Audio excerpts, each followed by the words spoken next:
తెలంగాణ సచివాలయ నిర్మాణంలో లోపాలు బయటపడుతున్నాయి. సచివాలయం 5వ అంతస్తు నుంచి ఒక్కసారిగా పెచ్చులు ఊడిపడ్డాయి.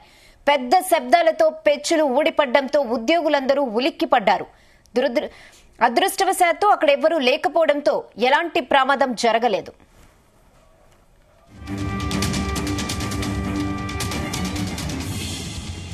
Telangana secretariat CM Revanth Reddy chamber అంతస్తులో పెచ్చులు స్వల్పంగా ఊడిపడ్డాయి. 5వ అంతస్తు నుంచి బయటకొచ్చే మెయిన్ ఎంట్రన్స్ వద్ద పెచ్చులు ఊడిపడ్డంతో ప్రమాదం జరిగింది. రామగుండం మార్కెట్ కమిటీ చైర్మన్ కారుపై ఒక్కసారిగా పెచ్చులు ఊడిపడ్డాయి. ప్రమాదంలో కార్ డ్యామేజ్ అయినట్లు తెలుస్తోంది. కారులో ఎవ్వరూ లేకపోవడంతో ఎలాంటి ప్రమాదం జరగలేదు. 1200 కోట్లతో సచివాలయాన్ని నాసిరకంగా నిర్మించారని ఆరోపణలు వెలువెత్తుతున్నాయి. పీసీసీ అధ్యక్షునిగా ఉన్నప్పుడే సచివాలయ నిర్మాణానికి భారీ ఖర్చుపై సీఎం రేవంత్ తీవ్ర ఆరోపణలు చేశారు.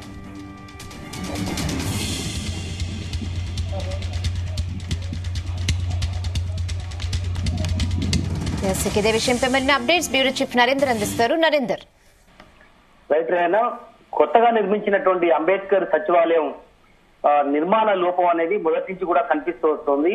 లాస్ట్ టైం వర్షాకాలం టైంలో కూడా 4వ అంతస్తు 5వ అంతస్తులో కూడా నీరు కారినటువంటి ఉదంతాలు బయటకు వచ్చినటువంటి పరిస్థితి. ఆ సమయంలోనే ఆనాడు ముఖ్యమంత్రిగా ఉన్నటువంటి కేసీఆర్ పగుళ్లు కావచ్చు నీళ్లు గారుతున్న అంశాన్ని బయటికి పొక్కనీయకుండా నిర్మాణ సంస్థ తాత్కాలిక మరమ్మతులు చేశారన్నటువంటి ఆరోపణలు కూడా ఉన్నాయి.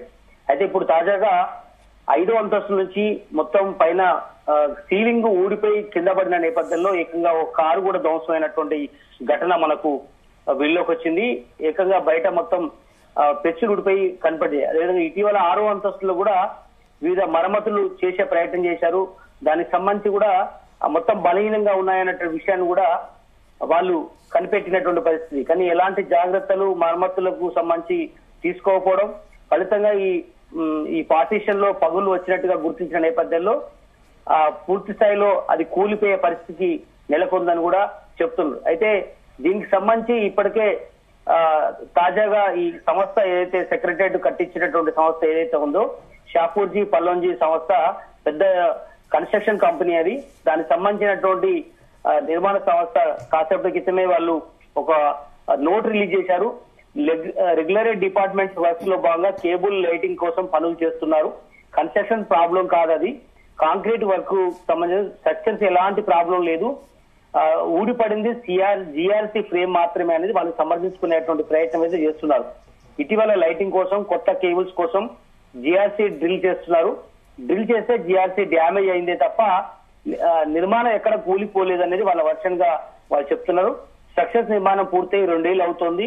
ఎలాంటి నాణ్యత లోపం లేదు అనేది వాళ్ళ అంశంగా చూస్తున్నారు. ఇప్పటికే వాళ్ళు రివ్యూ నిర్వహిస్తున్నటువంటి పరిస్థితి. ఎందుకంటే ఇప్పటికే 1200 కోట్ల రూపాయలు అదనంగా ఇంకో 100-150 కోట్లు చుట్టూ ప్రహరీ గోడతో సహా అన్నిటి కలిపి దాన్ని నిర్మాణం చేశారు. దాదాపు 4 ఏళ్ల క్రితం ముఖ్యమంత్రి కేసీఆర్ ఉన్నప్పుడు దీన్ని చాలా ఆర్భాటంగా అట్టహాసంగా దీన్ని నిర్మించడం, ఎక్కడ కూడా రాజీ పడకుండా దర్వాజాల నుంచి కొత్త భీముల నుంచి లోపల ఉన్నటువంటి టైల్స్ వరకు ప్రతి ఒక్కటి కూడా ఇంపోర్టెడ్ నుంచి చేయించినటువంటి వస్తువులు.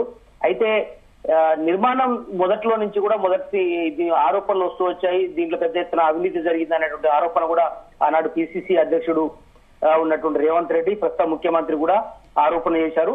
అయితే ముఖ్యమంత్రిగా రేవంత్ రెడ్డి బాధ్యత తీసుకొని 14 నెలలు అవుతుంది. వరుసగా ఆయనే వారానికి దాదాపు 3-4 రోజులు వచ్చిపోతున్నటువంటి పరిస్థితి కూడా చూసాం.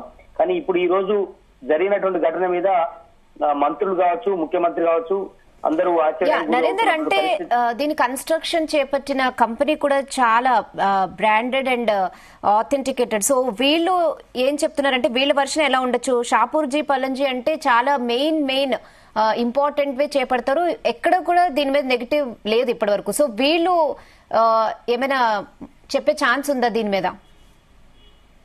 ఎస్, ఎందుకంటే షాపూర్జీ పల్లంజీ సంస్థ ఇప్పటికే వివిధ రకాల కంపెనీ కన్స్ట్రక్షన్స్ నిర్వహిస్తుంది. దేశంలో ప్రముఖ కంపెనీ లిస్టెడ్ కంపెనీలో ఇది కూడా ఒకటి.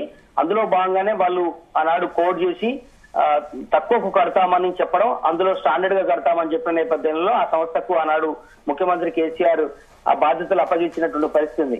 అని కొంత డిలే చేశారు. అందులో 2-3 సార్లు కూడా దాంట్లో కొంత అగ్ని ప్రమాదం జరిగింది. కరెక్ట్ గా ఓపెనింగ్ ఇంకొక 5-6 నెలలు ఉందనగా ఒకసారి అగ్ని ప్రమాదం కూడా జరిగింది.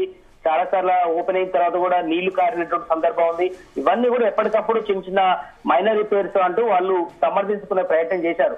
కానీ ఈ రోజు జరిగినటువంటి ఘటనతో ఒక్కసారిగా ఎప్పుడు ఏ పెచ్చు ఊడిపోయి ఏ మంత్రి ఛాంబర్ మీదనో లేదంటే ఇప్పుడు ముఖ్యమంత్రి కూడా పైన 6వ ఫ్లోర్ లో ఉంటారు. టోటల్ గా 6 ఫ్లోర్లు పైన మళ్ళీ బీమ్ తో కలిపి దాదాపు 7-8 ఫ్లోర్స్ దాకా నిర్మించినటువంటి పరిస్థితి. మధ్యలో లాన్ కూడా చాలా విశాలంగా ఉంటుంది.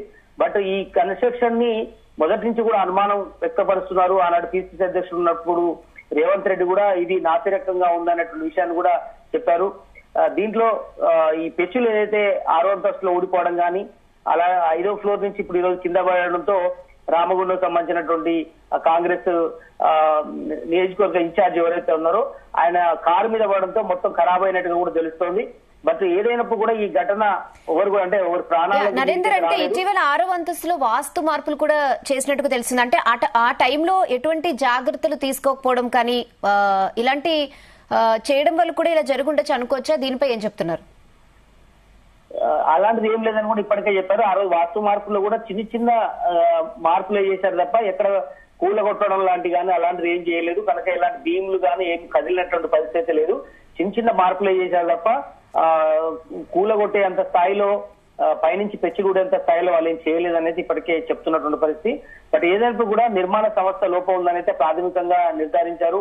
ఇప్పటికే మంత్రులు కానీ దీని మీద రివ్యూ కూడా నిర్వహిస్తున్నటువంటి పరిస్థితి. రేపు ముఖ్యమంత్రి దీని మీద ఖచ్చితంగా భవిష్యత్తులో ఇంకేదన్నా నిర్మాణ లోపం ఎక్కడెక్కడ ఎలాంటి పరిస్థితులు ఉన్నాయని కూడా మొత్తం రివ్యూ చేసే అవకాశం కనిపిస్తుంది.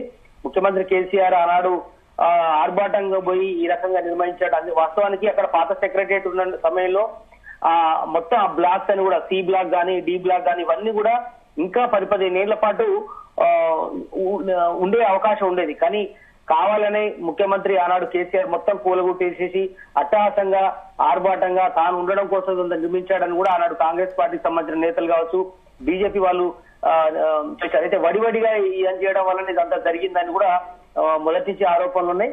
బట్ ఏదైనప్పుడు కూడా ఈ రోజు జరిగినటువంటి ఘటన మీద వివిధ పార్టీల నేతలు కావచ్చు సొంత కాంగ్రెస్ పార్టీకి సంబంధించిన నేతలు కావచ్చు ఆరోపణలు చేసే పరిస్థితి ఏర్పడింది. దీని మీద మరి బీఆర్ఎస్ పార్టీ నేతలు ఏ రకంగా స్పందిస్తారో చూడాల్సిన అవసరం. దగ్గరుండి ఆనాడు ప్రశాంత్ రెడ్డి ఆనాడు రోడ్ అండ్ బిల్డింగ్ శాఖ మంత్రిగా ఉండే ఆయన దగ్గరుండి ఇదంతా వ్యవహారం చూశారు. చాలా సార్లు కూడా వచ్చి నిర్మాణాన్ని పర్యవేక్షించినటువంటి పరిస్థితి. కేసీఆర్ కూడా పలు దఫాలుగా ప్రతి ఫ్లోర్ కు వచ్చి పర్యవేక్షించినటువంటి పరిస్థితి కూడా మనం చూసాం. కానీ ఈ రోజు జరిగినటువంటి ఘటన మీద అందరూ అవాక్ అవుతున్నటువంటి పరిస్థితి మనకు కనిపిస్తుంది.